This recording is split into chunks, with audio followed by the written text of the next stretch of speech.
Reaction, the national president of the Zionist Organization of America, Morton Klein.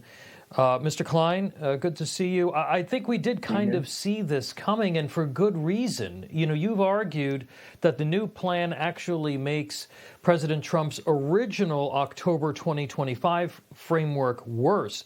What specifically changed between the two plans that has led you to that conclusion? Well, there's many problems with this very dangerous plan.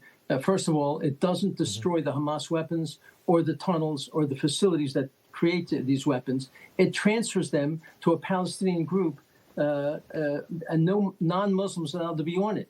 It also stores the weapons. It doesn't destroy it, as the previous plan said, which means Hamas could later get a hold of these weapons and start threatening innocent Israelis again. And by the way, Iran said that Hamas will not release the weapons. They fund Hamas, so that has some important meaning.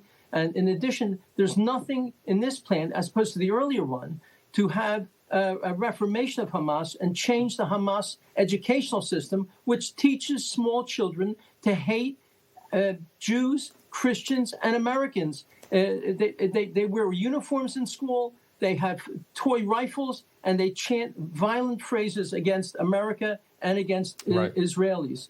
And the worst thing, though, this plan demands that these policies, this plan leads to the establishment of a Palestinian state on Israel's longest border. This will be a terror state. This would be a larger Gaza. This would endanger Israel, and it would incite the likelihood of even a greater war, endangering not only Israel, but UAE, Bahrain, Saudi Arabia, and our other allies, which could become engulfed in a war if there's a Palestinian state, which 80% of the Israelis oppose. Yeah.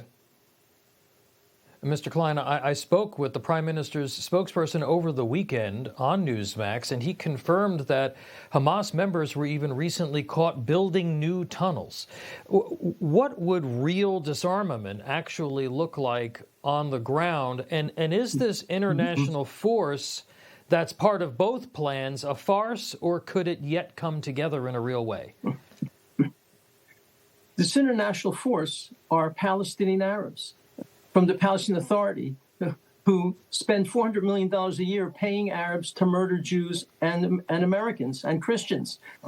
So we need to have Israelis and Americans on this committee, not just Palestinian Arabs.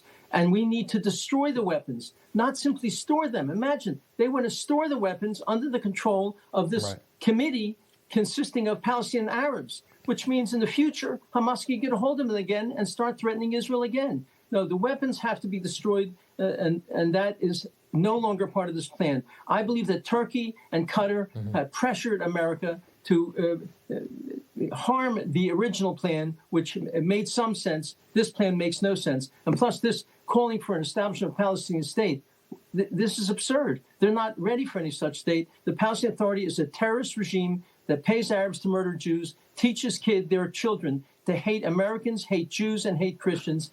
We do not want another terror state in the Middle East.